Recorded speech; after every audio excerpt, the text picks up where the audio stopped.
Well, looky here. Google admits censorship under Biden, promises to end bans of YouTube accounts. Thousands of Americans censored for political speech.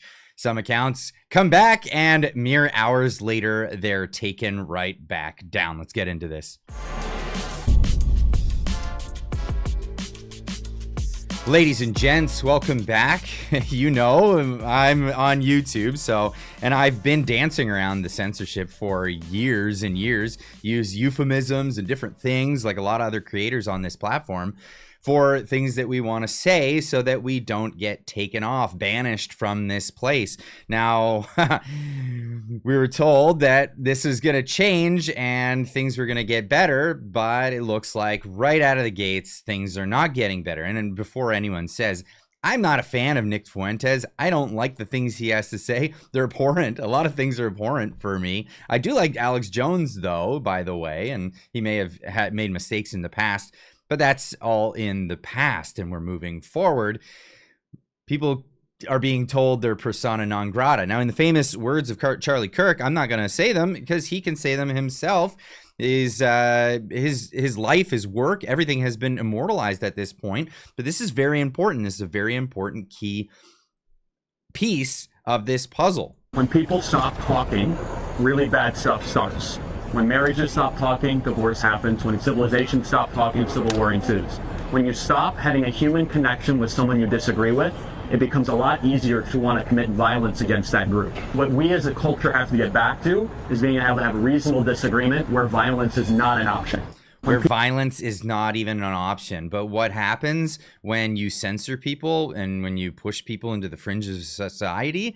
Well, that happens. And guess what? Google, YouTube, a number of other platforms, Twitter at one point was doing this with the government backing. And well, here comes the news. That's right. White House Judiciary, or the House Judiciary, GOP, puts this one out there saying, big win for freedom. Google admits censorship under Biden, promises to end bans of YouTube accounts of thousands of Americans censored for political speech. What kind of political speech has it been? Well, it's always been on one side. It's always been the right being censored by the left. And we all know this as YouTube creators.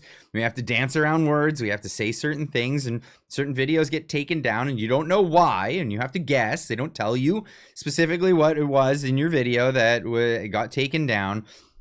You just have to guess, and you have to self-censor to the best of your ability. Now, this was Representative Republican Jim Jordan. He made a thread on Twitter saying, or X, sorry, saying, breaking, due to our oversight efforts, Google commits to offer all creators previously kicked off of YouTube due to political speech violations to return to the platform. But that's not all, and here's a thread. Now, I'm going to go over this in my live stream because it's quite a long thread, so make sure you subscribe to the channel. I'll be doing a live stream tonight at 6:30 Pacific time. That's 9:30. Oh, sorry, it's 5:30 Pacific time, 8:30 Eastern. Make sure you're tuned in. Make sure that notification bell is rung, and then you'll get notified for that. But this is a long piece. I'm going to go over a lot of this, but the TLDR here. YouTube admitted that Biden administration helped to censor, pressure, and get people off the platform.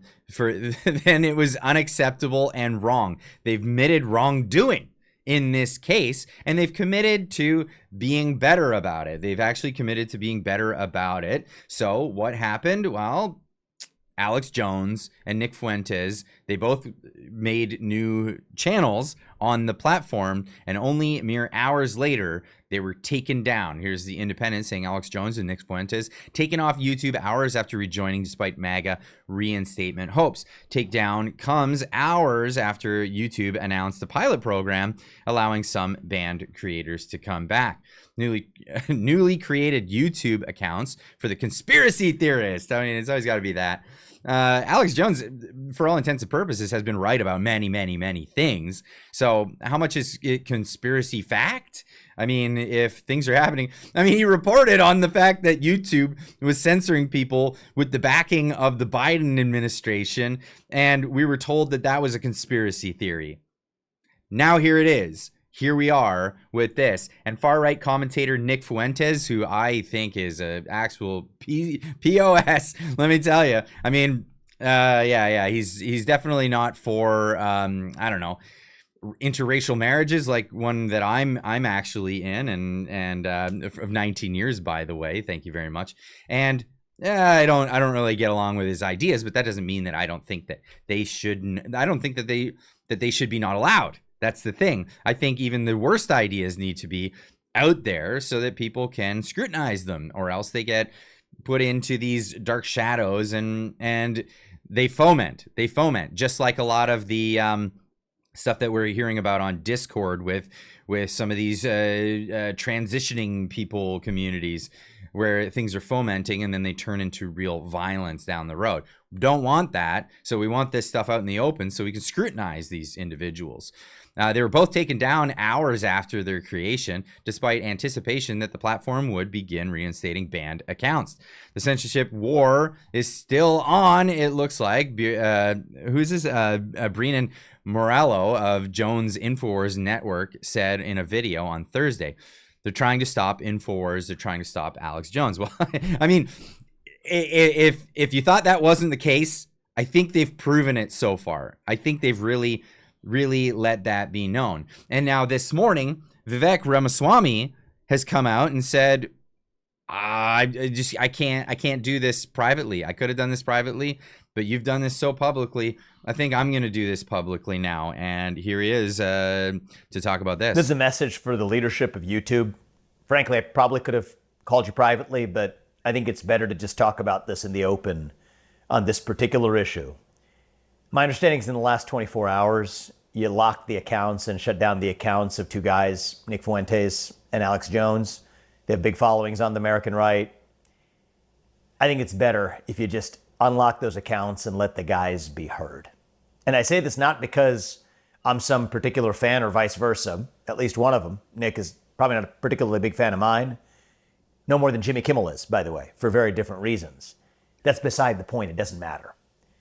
The reason I'm asking you to do it is that censorship isn't good for America. It's antithetical to our culture. And we're the country on God's green earth where we're able to talk to each other in the open.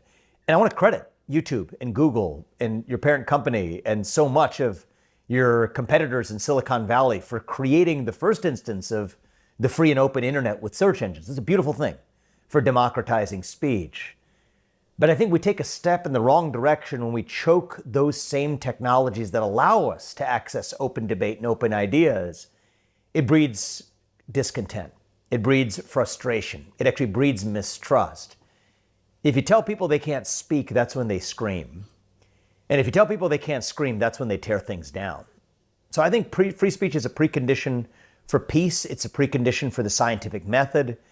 It's a precondition for our shared unity, our shared national identity as Americans.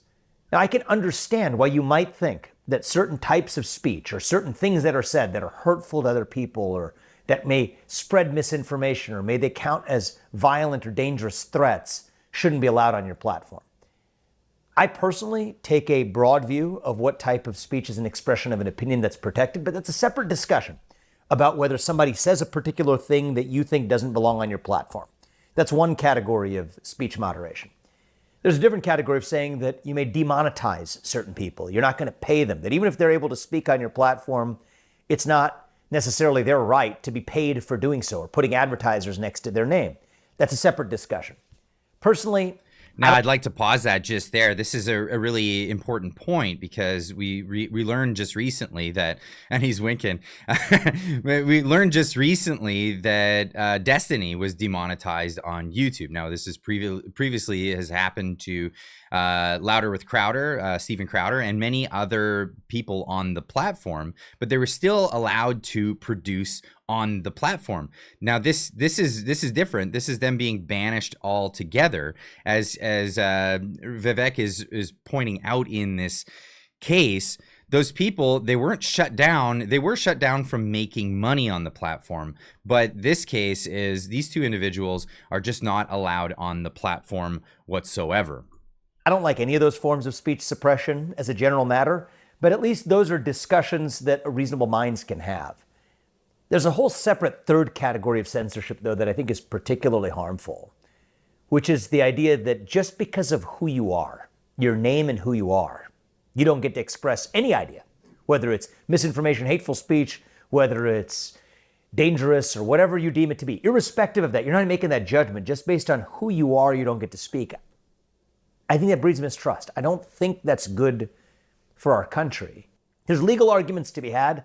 I've made legal arguments elsewhere in my books, in Wall Street Journal pieces, and there are legal arguments that you could construct that say that if a tech company is protected by Section 230, a government-created shield of immunity, that if a tech company is responding, even indirectly, to the threats of government officials, maybe that is actually even a legal First Amendment violation. That's not even what I'm talking about right now. What I'm talking about is not a legal point, it's just a cultural point. It's the question of whether this is good or bad for America. And I think we live in a moment right now where when we tell people, whether it's the government or even a powerful company, when you tell people that because of who you are, you deserve not to be heard, I think that actually divides us.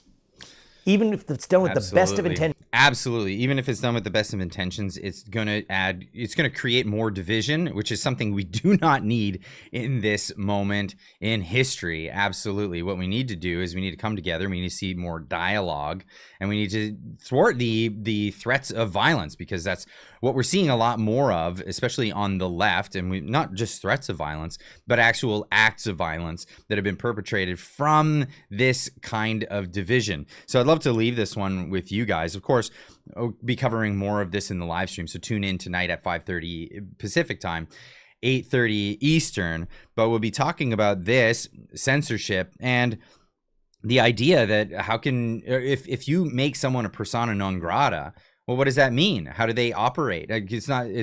Are you sentencing them to death? What is it that you're trying to accomplish with that? Because the fact is, these people do have followings, and where is that following gonna go? Do you want it to be in the open air where everybody can scrutinize these ideas, or do you want it to be hidden down below where it can foment and it can turn into something else? Now, we have been seeing fomenting of these ideas, but a lot of it on the left, and it's turned into real violence. I'd love to hear your opinion on this. Leave a comment in the comment section down below. If not, we'll see you in the live stream tonight, 5:30 Pacific time. We'll see y'all then. Keep on trucking.